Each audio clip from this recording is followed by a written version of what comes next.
Okay, so let's get started. And I would like to start with inviting you to just check in with yourself right now and see what's here. How are you feeling as we're starting? Just getting a sense of what's here.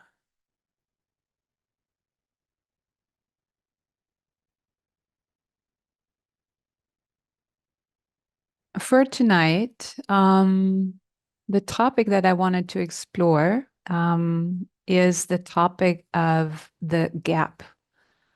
And what that means is that in mindfulness practice, we have the saying of like mind the gap, where many of you have probably heard the quote that is attributed to Viktor Frankl of like this between the stimulus and the response, there's a space or a gap. And this is where our freedom lies, or this is where our choice to choose lies. And I think that's a really very helpful concept. And but it's complicated, right? It's complicated because on so first of all, often we're really unaware of what we do and what the consequences of our doing or of our not doing are. Yeah, so very often we start mindfulness practice thinking like, oh, if just people would be nicer, or if that person would stop doing this, or if circumstances would change, then I could be happy, or I could be calm, or I could be, right? So fill in the blanks. And then as we're moving through, or we're like a class, like an MBSR class, or we're pick up practice, we often come to a point where we really realize it's like, oh, actually, I have also some doing in what's going on. Yeah. And that can be often like a very confusing or even like painful time where we see like, oh, right, like I don't like being a participant in whatever that's going on. And then we're often at this point, we start to see it, but we can't change it yet. And that's often very frustrating. And so, what I want this whole topic of like coming from like not even being aware to being aware to then being able to actually choose a different path, like choose a different response. That's what I want to explore. And so you probably have heard the Maya Angelou quote of like, I have the original in my notes, I can cite that later. But basically, um, if you knew better, you would do better. And now that you know better, you'll do better. Yeah, something along those lines. And I think that's nice. And I don't know about you, but it's not always that easy. Yeah. Because very often we find ourselves in situations where we can say, well, I actually know better or I knew better. And here I am again. Yeah. And so that's just being human. I think we can all relate to that in different situations. And yeah, so that's what I want to explore in our yeah, in our time together today. And so before we do that and go more into depth with that, I'll lead a guided meditation of about half an hour. And there will be some guidance. So, especially for those of you who are new here, for those of you who are old timers here, you can always feel free to just drop below my guidance if it's not helpful. Yeah. So, I know from my own experience, a guided meditation can sometimes be very helpful, and sometimes it's just not what we need in that moment. And so, I really want to give you full permission to just like, yeah, dive under and do your own practice. Yeah. Okay, so I want to invite you to just find a posture now that is comfortable or as comfortable as possible.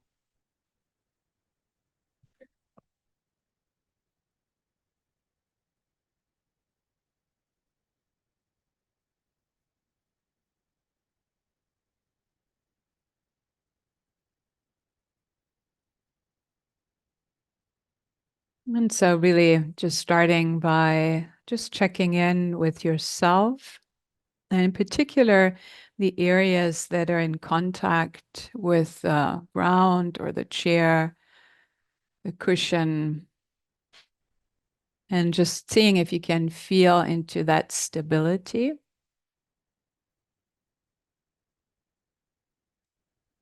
So, if you have your feet on the ground, really feeling the ground. You could even like wiggle your toes a bit to really get some sensations going so that can sometimes can be helpful to get out of your head and more into your body.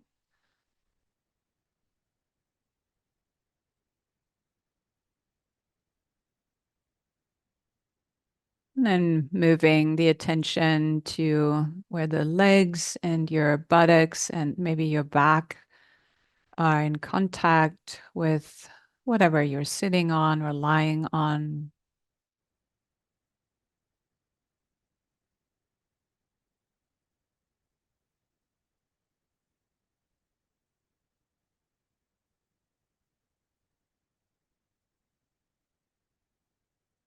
And then inviting you to bring attention to the sensations in your hands.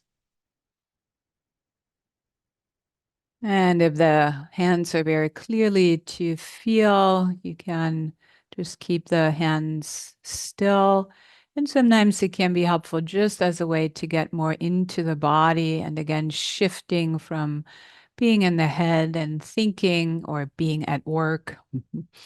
And really, you can just um, rub your hands a little bit or massage your hands and then really paying attention to the sensations. So, what we're doing is really we're inviting our whole system to just become a bit more present, to realize for the body that we're here right now. You're not at work, you're not at home, you're not in tomorrow, you're not in later, you're here.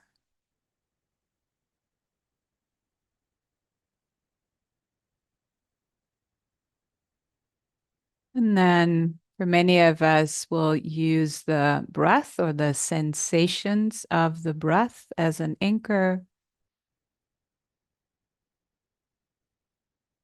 And I invite you to do that unless the sensations of the breath make you feel less present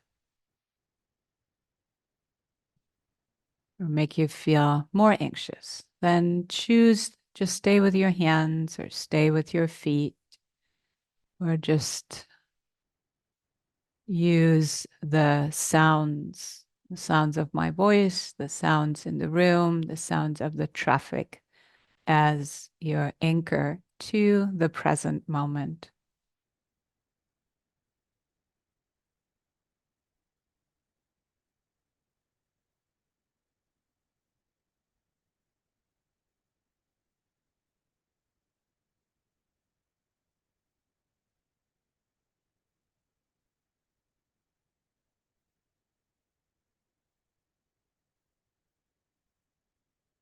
And if you're using the breath as an anchor, again, just checking with yourself, like several of you mentioned that you feel a bit like anxious, and then can really be helpful at the start of your practice to make the exhalations a little bit longer than the inhalations, just as a way to help your nervous system transition into actually being able to be more fully present.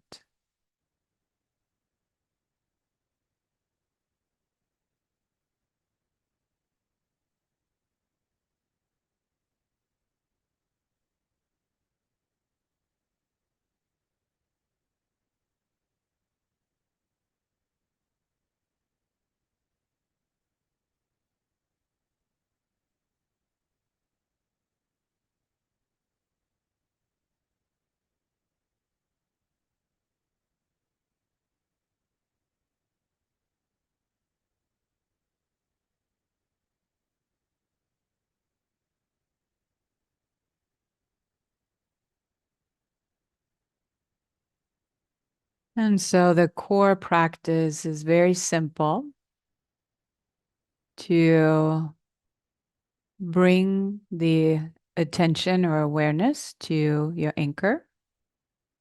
And then when you notice the attention has wandered off, usually into thinking, rehashing, or rehearsing, you bring it back to the anchor.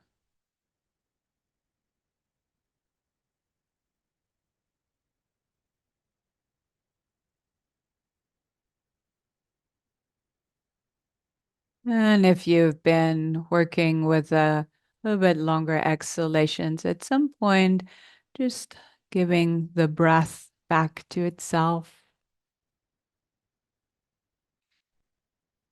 and just feeling the breath as it naturally arises and passes away.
So just gently keep bringing a sensation to the forefront, your anchor, the breath, or your hands, or whatever you're using, and repeat that consistently.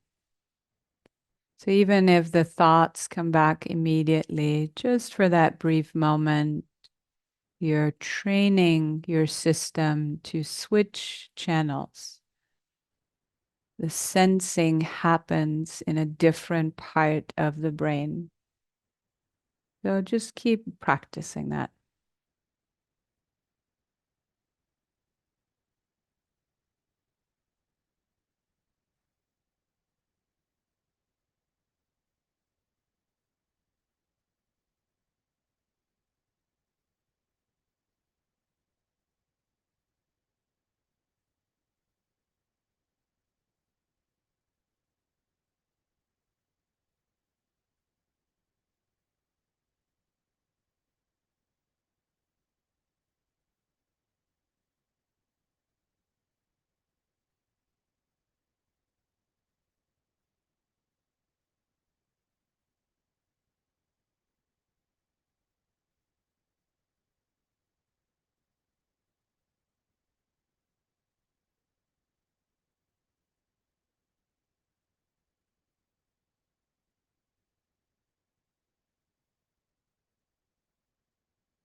And just noticing where the attention is right now. And there's no need to be mad or angry or annoyed, but just come back. Very simple, just starting again.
And seeing if it is possible to put down your roles and responsibilities right now.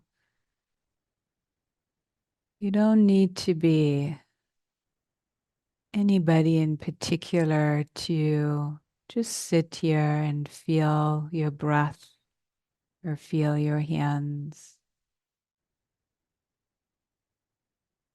So instead of being in this position of thinking, here am I, this person with all these problems and all these plans and all this and that and the other, breathing, to just be aware that breathing is happening. Our hearing is happening.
So allowing this moment to be here and to change.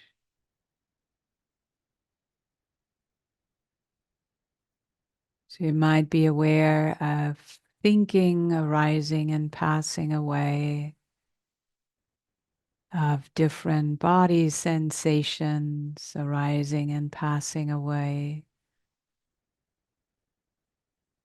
And also maybe different emotional states arising and passing away.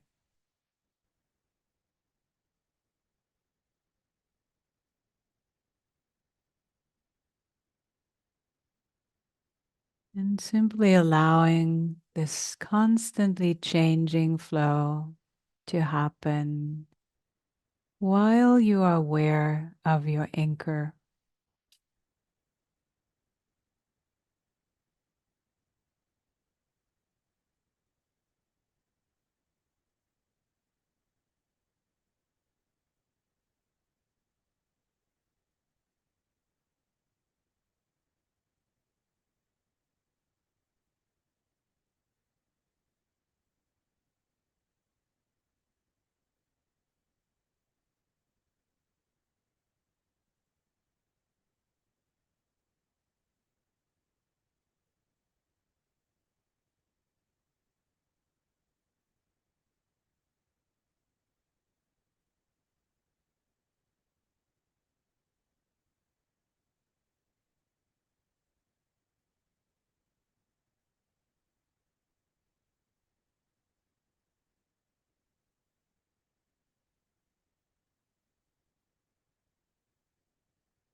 And so for the last part, like the next 10 minutes or so, I want to invite you to start practicing a little bit with minding the gap, our topic for this evening.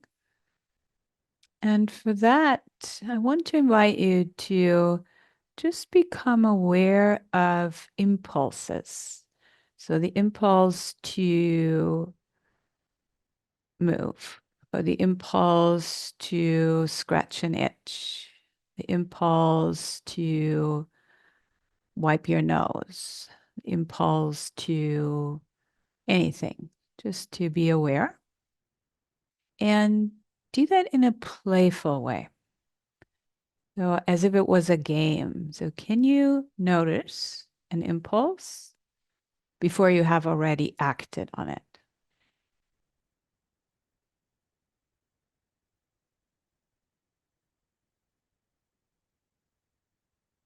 And then see, do you need to act on it? Do you need to move or scratch that itch? Or can you just pause here for a moment and be curious what happens if you don't act on this impulse?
And again, just noticing where the attention is right now.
And then we're slowly bringing the practice to a close.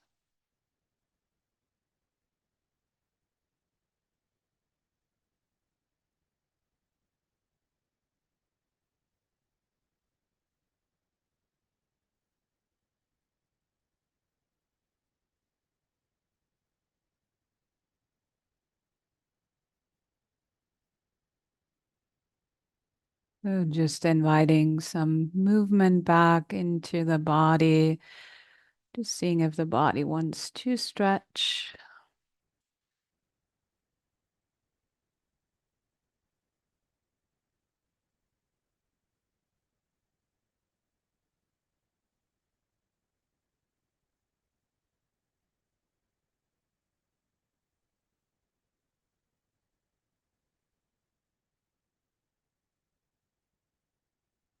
Mhm.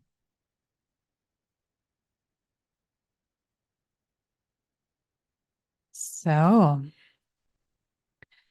any observations about the gap? What kind of gaps? Yeah.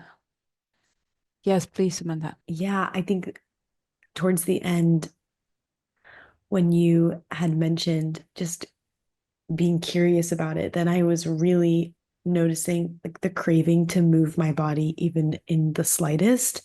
Um, but then the more that I noticed it and then didn't engage, it was like it did sort of go away. And I was like, whoa, it's just crazy how the less attention that I gave it, it sort of it passed.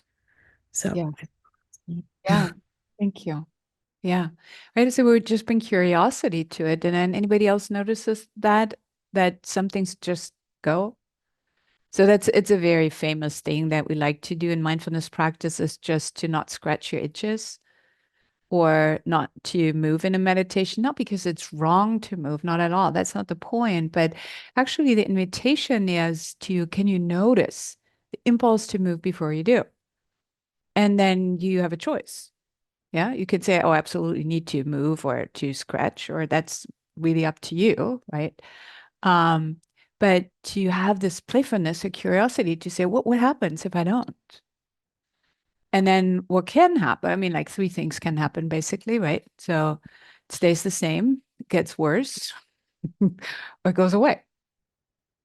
Yeah. And sometimes because like especially with itches, it can feel like, right, I'm gonna drop off this chair if I don't scratch that because it's so bad, right?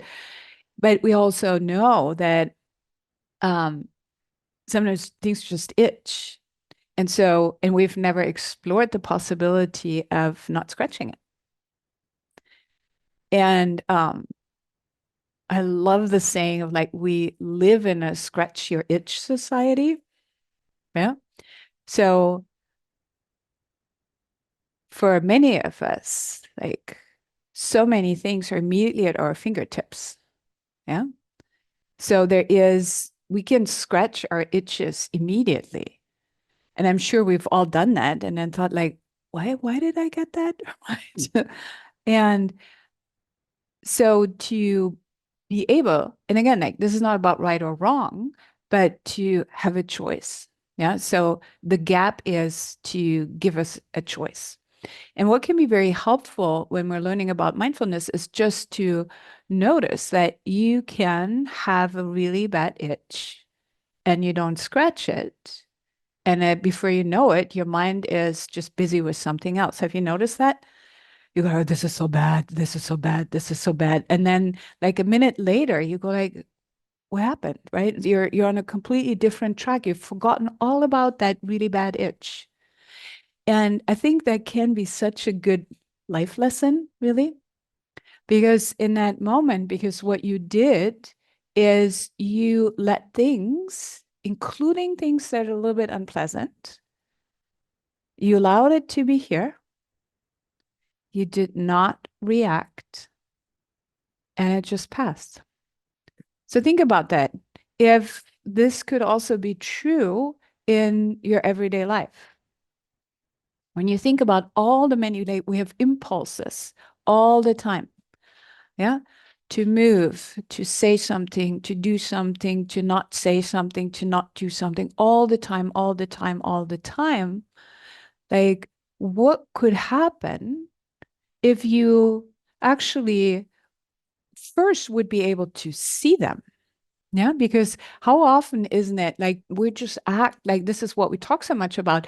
We talk about the autopilot. Yeah, and autopilot is actually like it sometimes feels like autopilot is a bad thing in mindfulness practice. You should never be on autopilot. I have to say, I'm very grateful that I can drive my car on autopilot. Yeah, that I don't have to spend a lot of attention on like which one's the brake. Like, remember when you learned to drive? Yeah, you were not on autopilot. You were really, really present. Yeah. And then, because our whole system, our brain is actually made to automate things because automation means less effort. Yeah. So it packs it into simplified movement patterns or habit patterns. Yeah. And then it compacts it into something, oh, this is what I do when. It's awesome. It's actually really awesome because it conserves a lot of energy. Yeah, so often really physical energy, but also a lot of mental energy because those are things we don't have to think about anymore. Yeah, so our system just takes it over. Great. The problem is that our brain also does that with things that we might not want to do on autopilot. Yeah. So like hugging your children goodbye in the morning. Yeah, for example. Yeah. I assume we don't want to do that on autopilot. Yeah. Or I mean, they're like think about things where you go like, yeah. And I'm sure we all have hugged somebody on autopilot. Yeah. Or we have responded to somebody on autopilot because that, again, like we have brains, our brains do that. So there's nothing wrong. It's just like it can feel like sometimes we live our lives on autopilot. Like been there, done that, been there, done that. And then because when we're doing things on autopilot, like there is a level of aliveness missing when that happens. Yeah. Because we're in that moment, we're not really being fully here. Because what's the problem is, what is our mind doing when it has automated the things? Keeps thinking, right? And what does it keep thinking about? Right. So stupid shit, yes, something along those lines. Yeah. So it goes into usually rehashing or rehearsing. And again, sometimes that's great. And then at other times, it just makes us feel anxious or overwhelmed or really worried. Yeah. And so those are all ways how the practice of mindfulness can be so helpful to interrupting those patterns. So starting with I'm sure many of you have heard that in different translations. So there's one of the ancient texts that we love to quote from is the Dhammapada. And there, the verse 183, I'll read you a few different translations because I think it is helpful for us to get a sense because some words resonate differently with us than others do. So just see how that feels, those feel for you. So one is so ceasing to do evil, learning to do good, purifying the heart. This is the teachings of the Buddha. Another one, to avoid all evil, to cultivate good, and to cleanse one's mind. This is the teaching of the Buddhas. The non-doing of any evil, the performance of what's skillful, the cleansing of one's own mind. This is the teaching of the awakened. Two more. Doing no evil, engaging in what is skillful, and purifying one's mind. This is the teaching of the Buddhas. And last one, not to do any evil, to cultivate good, to purify one's mind. This is the teaching of the Buddhas. Yeah. So you get a sense of what this verse is about. Yeah. And it's like often taught as like kind of this is kind of a core summary. So when people ask, so what's Buddhism about? Yeah, or what is our tradition? So our tradition is the Theravada or insight meditation tradition, which is like the oldest brand or the strand of Buddhism. And so, and it can be really like kind of a guideline. And it's important to, right? Because like I can totally, I really love that. And I kind of subscribe that as my practice. Yeah. So I want to avoid what is unskillful. I want to do what is skillful. I want to work on my mind. I have an issue with the term purify because for me that has too many like Christian connotations that I don't like. But again, like that's a translation issue. Think about it as a translation issue. Yeah. But working on my mind.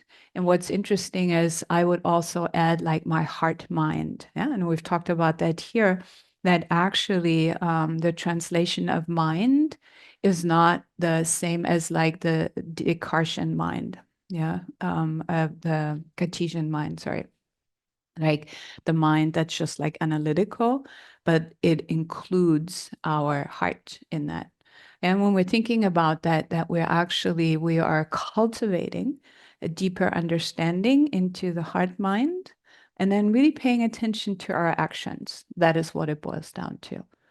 And I really like that. I subscribe to that.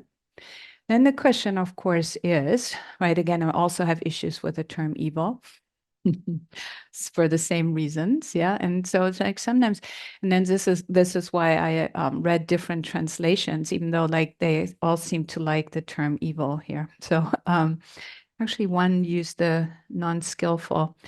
Because I think it is helpful to think about, so what are we pointing towards here? And the terms skillful and unskillful are also really helpful. And skillful means everything that brings more happiness. And we have to define what happiness is. Yeah, what brings more peace to myself and the world. That's really important. Yeah. So it's not just for me, but it's also not just for the world because I'm included in the world. And then what is unskillful is what brings more unhappiness or discord or division or, yeah, so for more pain for myself and the world. So, like all these things we have to kind of take into consideration. And so that is kind of the foundation. So that we're saying, like, okay, this is what we want to do. And this is where the gap comes in, right? As I mentioned earlier. So here's the Maya Angelou quote, and what she actually said is do the best you can until you know better. Then, when you know better, do better. Very straightforward, right? And I would say, yes, I want to do that. And then I am just often very humbled that I don't, right? And I don't know about you, but then I feel often like, what's wrong with me? Yeah, anybody can relate to that? Like, because I know better, why don't I do better? And I think it's more complicated because I think, I mean, that's this basic answer to everything. It's just like, it's more complicated. And it is, yeah, because our behavior is obviously not just driven by our decision or our resolve, but there's much more involved in that. And there is a quote by the novelist Andre, I don't know how to pronounce his last name, Akiman. And he said, in between knowing something and refusing to know it lies a murky chasm that even the most enlightened among us is perfectly happy to inhabit. Yeah, read that again.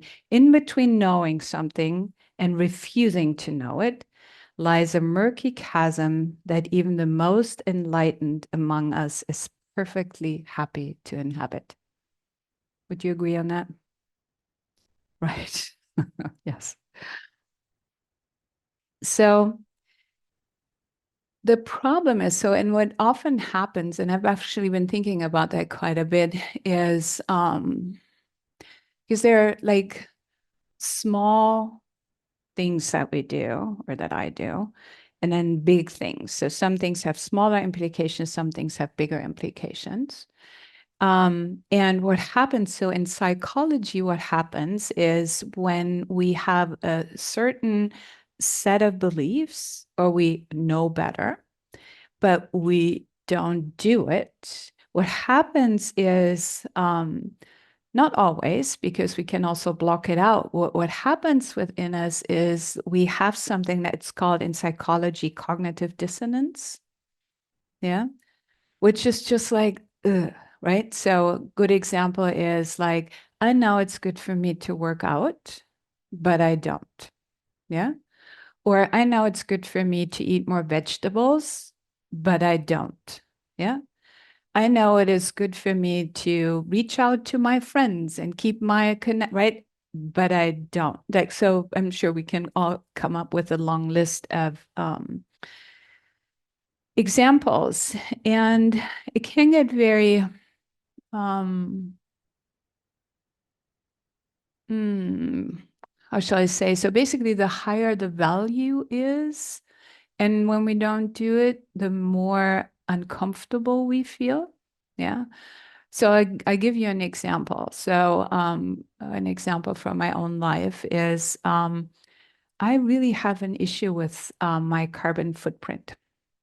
Yeah. So I consider myself an environmentalist. I'm very concerned about climate change, and I fly. Yeah, I fly regularly. And especially for me being German, right? So in Germany, because Germany functions differently and Europe functions differently, there is like quite a good public transportation system, like with trains and stuff, in a way that we just don't have here. Yeah. But yet, I still have like these, right? So before I moved to the US, I didn't own a car. Like in Berlin, you don't need a car. Yeah. And I was very proud to just do, I love the train. I still to this day love taking the train. And I'm not taking the train here for, right? It's more complicated, it's more difficult, like all these things. And so what I notice is, and I'm flying more. And then a part of it is I'm flying back to Europe because that's where my family is and that's where part of my work is. And I have issues with that. Yeah. And I don't have a solution for that. Yeah. So in general, would I say like, is it good to reduce my carbon footprint? Absolutely. Yeah. And then it comes down to the nitty gritty because then what happens and what I do is I look kind of for excuses and I look for different data. Yeah.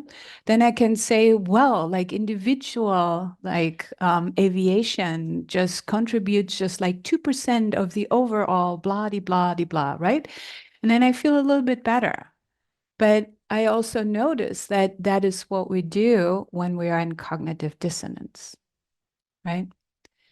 And I'm also aware that I don't think anybody of us can live or does live without any cognitive dissonance. Because again, it's complicated. And we live complicated lives in a very complex and complicated world. And what I've also noticed that sometimes, and again, like this is more, um, there are particular,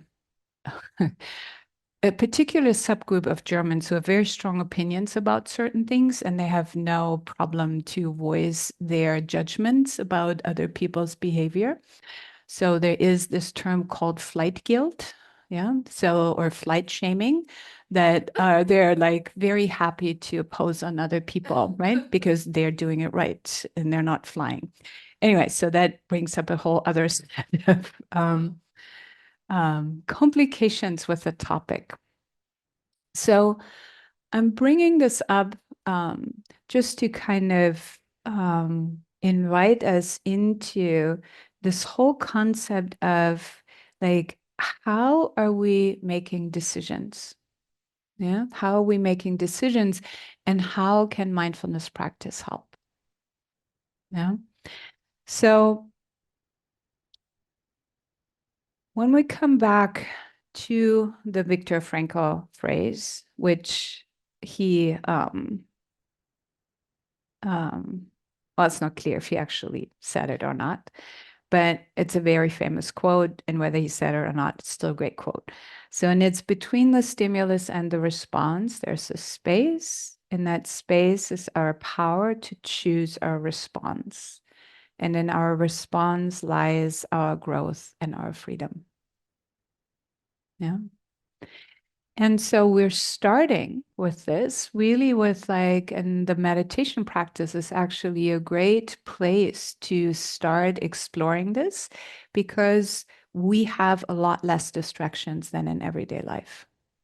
Yeah. So in mindfulness, so it's really helpful to invite that as part of your regular practice to start notice those impulses. Yeah, the impulse to move, the impulse to think about something, the impulse. So what we're really becoming aware of is what like the three areas of what we call the triangle of awareness. Yeah, triangle of awareness is the three areas of our experience, either in physical sensations, in our emotional field, and then in what we call thoughts or thinking. Yeah. So those are the areas that we can become aware of, oh, they're impulses, right? So there's something that is arising. And in this moment, do I have the capacity to be even aware of it as it is arising? And then to notice, do I have a choice? Yeah. And what happens is we move um, so like in psychology, like there are four different steps that we move through um, in our explorations with this. And again, it's like not so streamlined, but we move from something that we call its unconscious incompetence. Yeah. So there's something that isn't working or is not working anymore, and we have no idea that we're doing it. Yeah. So that is often where people start. They come into classes, say, I'm so much stress and my boss is killing me, right? So, or the relationship, whatever. And then as we move through the class, the next step that happens is what we call conscious incompetence. That does not feel nice, doesn't it? Again, so this is the phase of where we become aware that, oh, this is a pattern. Yeah. When X happens, I react with Y. Yeah. Because very often at that point, we're not able to choose something differently. Yeah. And that can, again, like feel like, what's wrong with me?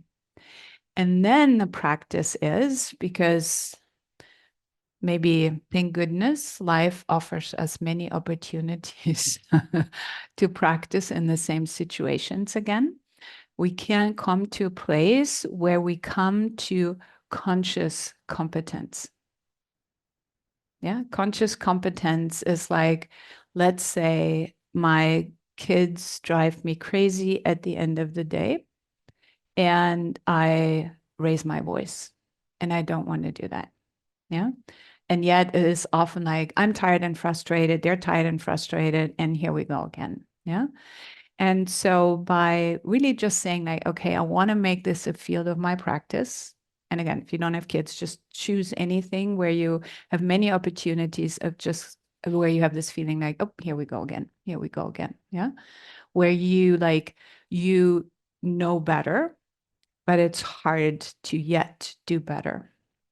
And then you can really very deliberately, again, just like we did in our practice, even in a playful way, say, like, can I notice the impulse to before I do it? Yeah. And that takes effort in the beginning, usually. Yeah. To say, like, and then sometimes we can even plan what I'm going to do. Yeah. So I could, to stay with that example, I could say, when I start to notice, and again, like this is self-awareness. Yeah. So first of all, I have to say, like, this is what I do. If I say like, oh, I'm not doing it, then it's really hard to change it. But this is what happens. And then can I become aware using mindfulness practice of just notice, I notice I'm getting tense. And then at some point, can you notice the impulse to shout or to raise your voice? Yeah. And then again, very often she say, it's already out of the door. Yeah. But then there will be a time where you go like, oh, I noticed that. And then maybe you have pre-planned. So what are you going to do then? What would be something you could do in that moment? Count to 10. Yeah. Pause. Yeah. Take a breath. Feel your feet. Take a deep breath. Right. So if your kids know that you meditate, you could even ask them, can we all take a deep breath, please? Mummies need to meditate right now. Yeah. So like when my kids were very little, I have three. I used to lock myself in the bathroom at some point as a safety measure. Yeah. Really just knowing like I'm so triggered right now that I'm just safest if I move myself out of the situation. Yeah.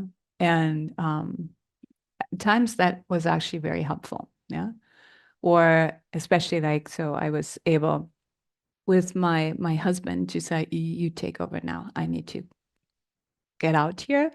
Or I would tell him is like, you need a timeout right now. Yeah. So why don't you leave the room right now?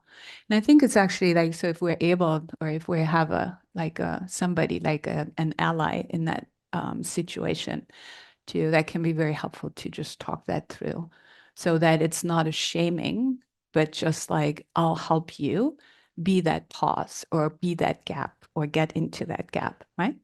Because again, like it's very often it's like we don't really want to do that. So this is the kind of situation that I'm talking about. And so this is what's called the conscious competence. It takes effort.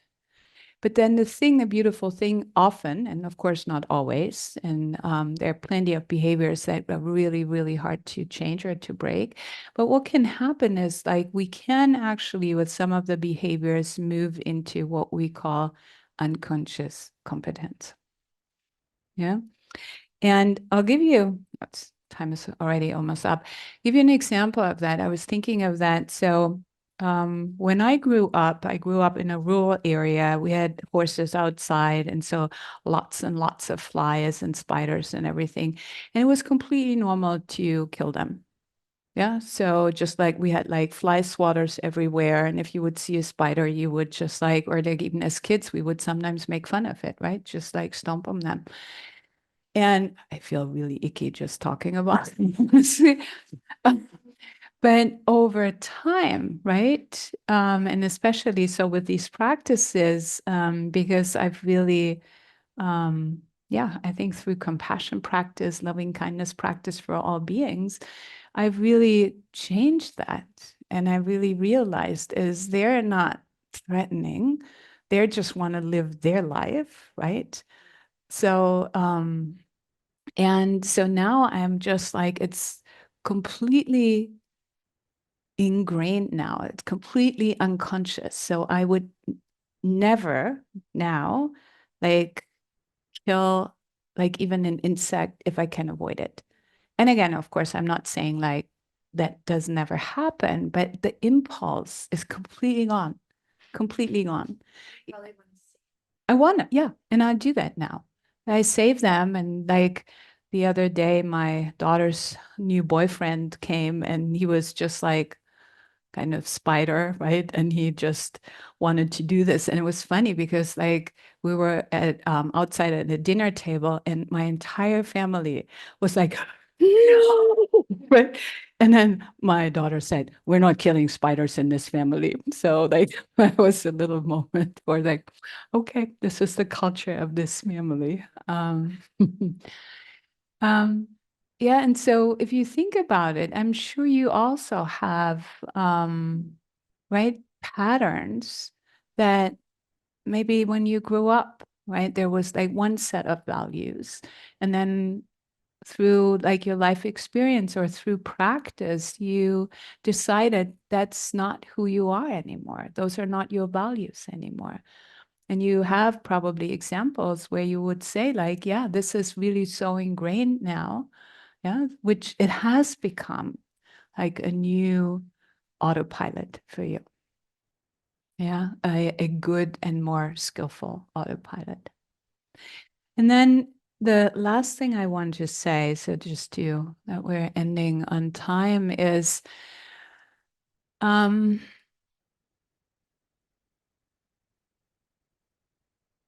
I think what we just more recently become more aware of, or also more aware of in, I think, the meditation field, the mindfulness field, and also the Buddhist field, that actually a lot of our so-called bad behaviors are nervous system driven. So by the state of our nervous system, or that our nervous system is in the moment when we're acting. Yeah. So think about it, right? So, and I'm thinking about, I don't know, overeating or having another glass of wine, or just even like raising our voice, or like just doing things, snapping at people. We think about it, we're usually not in the most calm and relaxed place when that happens. Is that right? Yeah.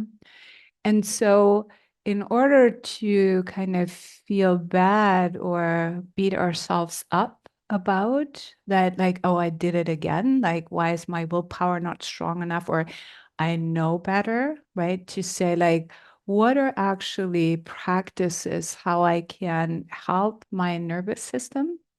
Yeah, just feel more settled, more calm, or safer. Yeah. And they're like really practices that we can do. Meditation is one of them, but there are just so many different practices. Yeah. So that it's almost like I was just working with somebody this week, and we were talking about something that was scary for him. And like we have talked about, or there's like stronger awareness now. And he said, like, wow, now that I feel this, I mean, I'm simplifying, this activation in my body, I notice I want to smoke right now. And I thought, like, yes, great. You notice that. Yeah. So, because that what we start to see more clearly is really the connection with, like, oh, I feel stressed, I feel threatened. And here are my coping mechanisms, yeah, which have like they have been so helpful if you think about it, right? So most of these things, they have done their job in a way. Maybe not that is like healthy and helpful over time, yeah, but they have done their job, right? Often of just like blunting or numbing or stopping something that just feels too much or too scary in that moment. Yeah. And so that is a whole other discussion. But I wanted to also bring that in just again as a way to just normalize that. Yeah. Because it sometimes feels that we can, and I'm including myself in that, we can become quite um, hard on ourselves because our standards are so high, right? Our moral standards or ethical standards for ourselves are high. Yeah. And to say, like, oh, but it is actually more complicated. And that doesn't make my values bad. It just means, like, how can I help my nervous system, my whole system, yeah, to feel safer so I can actually do better with what is important to me. Yeah. All right. So that's what I have for us tonight. So thank you very much. Thank you. Hope to see you again soon. Thank you. Thank Thank you. you. Thanks, everyone online. Good to see you. Good night. Good night. Good night.